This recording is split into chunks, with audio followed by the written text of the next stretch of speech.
नमस्कार बंधुरा आबार एक नतून ब्लगे सबाइके स्वागतम जानिए आज निये चले एसेछि किन्तु एकटा पिकनिकेर ब्लग और एटा होच्छे 31 नाइटेर पिकनिकेर ब्लग और निउ इयारेर दिन की करलाम सारा दिन से ब्लगटा किन्तु परदिन आसछे सबाई चोख राखबे और भिडियोगुलो देखते थाकबे।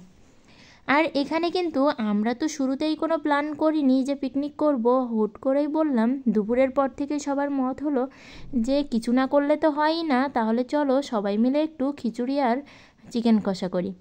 और तो नीचे रान्ना करते गेले झामेला, ताई किन्तु आमरा छादेर उपरेई रान्ना करलाम। और एदिके एमन एकटा अवस्था जे आमादेर चूलाओ नेई, ताहले छादेर उपरे रान्ना करते गेले तो इट बसालेओ किन्तु छादटा नष्ट हये जाबे।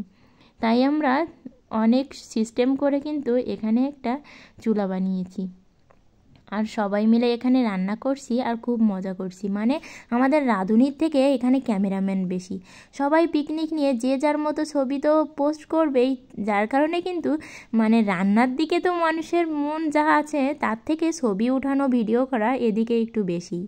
और एखाने शुरूतेई किन्तु खिचुड़िटा रान्ना हच्छिलो और खिचुड़िटा किन्तु जा कालार एसेছে এটা কষানোর সময় যদি এত সুন্দর কালার আসে তাহলে খেতে কতটা ভালো হয়েছে সেটা তো আপনারা বুঝতেই পারছেন। আর এখানে রাধুনিকে একটু দেখাই দিলাম, এরা দু বোন মিলে কিন্তু রান্না করছিল, এদিকে খিচুড়ির জলটা ঠিক করছিল আর সবাই মিলে কিন্তু ছাদে ভীষণই মজা হচ্ছিল।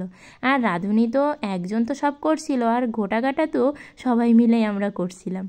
মানে খিচুড়ি তো যে যার মতো মানে যে পারছে সে একটু খুন্তি নাড়ছে। আর এদিকে খিচুড়িটা হয়ে গেল, তারপর কিন্তু চিকেন কষার জন্য আলুগুলো শুরুতে ভাজি করে নিচ্ছিল, তারপর মশলাটা কষিয়ে চিকেনের জন্য মশলাটাকে খুব ভালো করে কষিয়ে নিচ্ছিল।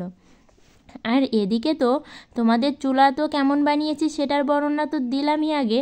এবার দেখো এখানে শুরুতেই কিন্তু কাঠের তক্তা পেতে তার উপরে টিন দিয়ে তার উপরে ইট নেচে তাই আমরা চুলা বানিয়েছি আর কোনো সমস্যাই হয়নি। এদিকে ফ্লোরেও কোনো সমস্যা হয়নি আর কাঠগুলোও কিন্তু খুব ভালোই জ্বলছিল।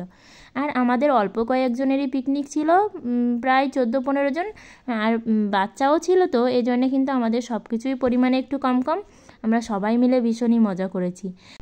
আগের বছর 31 নাইটে কোনো পিকনিকই হয়নি আর এবছর বললাম যে সব জায়গায় তো পিকনিক করে সবাই মিলে, তাহলে আমরা কেন বাদ যাব। আর আমাদের মেনুতে কিন্তু ছিল বেগুন ভাজি, চিকেন কষা আর হচ্ছে খিচুড়ি। এতেই কিন্তু দারুণ খাওয়ার হয়, আমার মনে হয় বিরিয়ানির থেকে এটাই বেশি মজা, আসলে যে যার পছন্দ অনুযায়ী। আর এই যে দেখো তোমাদের সাথে কথা বলতেই বলতেই আমাদের রান্না কিন্তু পুরাই কমপ্লিট।